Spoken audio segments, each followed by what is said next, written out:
Bonjour les petites fermières, bonjour les petits fermiers. Aujourd'hui, nouvelle vidéo de présentation d'une carte graphique. La carte nous vient de chez Gigabyte. Il s'agit de la RX 5600 XT Gaming OC.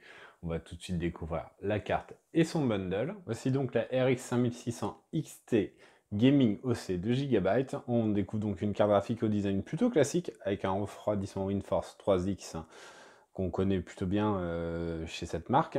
Alors, on retrouve 3 ventilateurs de 80 mm pour assurer le refroidissement. Les ventilateurs ont la capacité d'être en mode fan stop lorsque la carte graphique a des températures tout à fait raisonnables. On découvre à l'arrière des ailettes en aluminium et des caloducs en cuivre. Voici la tranche supérieure de cette RX 5600 XT. On découvre le logo Gigabyte qui va être rétroéclairé par des LED RGB, c'est plutôt discret.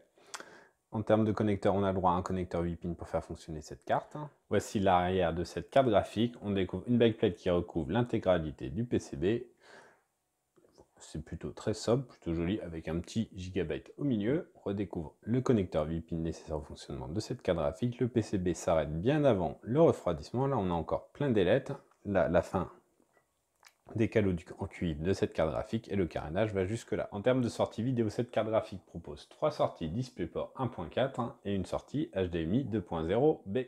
Nous allons maintenant nous attarder sur les caractéristiques techniques de cette RX 5600 XT Gaming OC.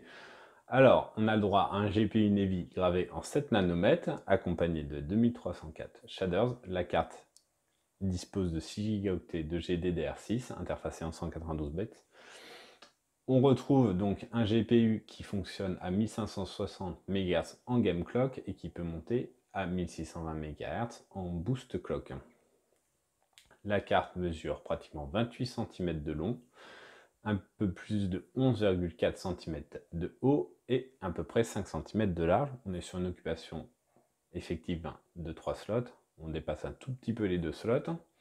Donc on vous disait la carte n'a besoin que d'un connecteur 8 pins. Et voilà, on va vous livrer un test très vite. À bientôt. Au revoir.